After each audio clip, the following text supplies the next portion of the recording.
মানুষকে আপন করে নিতে জানেন স্বপন সমাদ্দার, তাই মানুষও আপন করে নেন পৌরসভার মেয়র পরিষদ সদস্য 56 নম্বর ওয়ার্ডের পৌর প্রতিনিধি তথা উত্তর কলকাতার আইএনটিটিউসির সভাপতি স্বপন সমাদ্দারকে। সরস্বতী পুজো যে দুর্গাপুজোর মতো সবাইকে নিয়ে মহা ধুমধামে করা যায় তা তিনিই দেখিয়েছেন। এবার কাকুরগাছি ইয়ং অ্যাসোসিয়েশনের 40তম বর্ষের সরস্বতী পুজো, সেই পুজো ঘিরেই সমাজসেবার কাজে ব্রতী হন স্বপন সমাদ্দার। শুধু তাই নয়, মনোজ্ঞ সাংস্কৃতিক অনুষ্ঠান যেমন ছিল তেমনই ছিল ছোটদের জন্য বসে আঁকো প্রতিযোগিতা।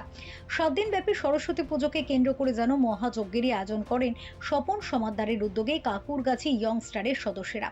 সরস্বতী বন্দনায় ছোটরা নিজেদের মতো করেই আঁকে প্রতিযোগিতায়। অনুষ্ঠান শেষে মেলে পুরস্কারও। আমরা প্রত্যেক বছরই ঠিক সরস্বতী পুজোর পরের দিনই বয়সভিত্তিক ছোটদের বসে আঁকো প্রতিযোগিতা করা হয় এবং স্কুল ভিত্তিক কুইজ কম্পিটিশন করা হয়। এবারও তার ব্যতিক্রম হয়নি। আমাদের হাজার হাজার মানুষ এতে ইনভলভ হয়, যেমন শিশুরা এবং তাদের শিশুদের গার্জিয়ানরা। এবছর অনেক উপস্থিত হয়েছে। আমাদের এই জায়গা আপনারা দেখেছেন 3 ধরনের জায়গা ছিল, এত মানুষ এসেছে। তা এই শিশুর মনের বিকাশ ঘটাতে এই বসে আঁকো প্রতিযোগিতার খুব প্রয়োজন। বিভিন্ন গার্জিয়ানদের কাছে অনুরোধ রাখবো, লেখাপড়াটা ফার্স্ট প্রায়োরিটি রেখে শিশুর মনের বিকাশ ঘটাতে বসে আঁকো, ছবি আঁকো প্রতিযোগিতা, খেলাধুলা, শরীরচর্চা, গান বাজনার মধ্যে দিয়ে একটা শিশুকে প্রকৃত অর্থে মানুষ হিসাবে গড়ে তুলতে সহায়তা করে।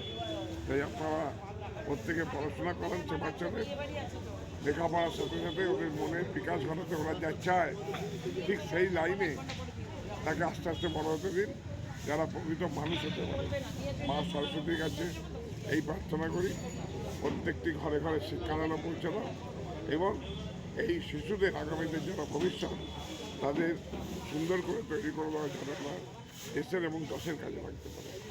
মমতা বন্দ্যোপাধ্যায় বাংলার মাননীয় মুখ্যমন্ত্রী, তিনি সর্বদাই চেষ্টা করেছেন যে বাংলার প্রতিটি মানুষের সম্মান জ্ঞাপন করে বাংলার প্রতিটি শিশু যাতে শিক্ষা ঠিকমতো পৌঁছতে পারে, তার জন্য বই, খাতা, পেন যেমন দেয়, ব্যাগ দেয়, জুতো দেয়, জামা কাপড় দেয়, মিড ডে মিলে খাবার দেয়, ঠিক সেইভাবে গার্জেনদের অনুরোধ করব তারাও যেন প্রত্যেকটা সন্তানকে স্কুলে পাঠায় এবং পড়াশোনার যাতে বিঘ্ন না ঘটে সেদিকে নজর দেয়।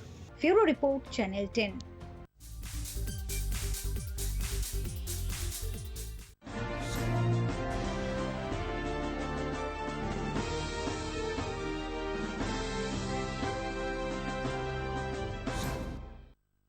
জাগবার দিন আজ, দুর্দিন চুপি চুপি আসছে।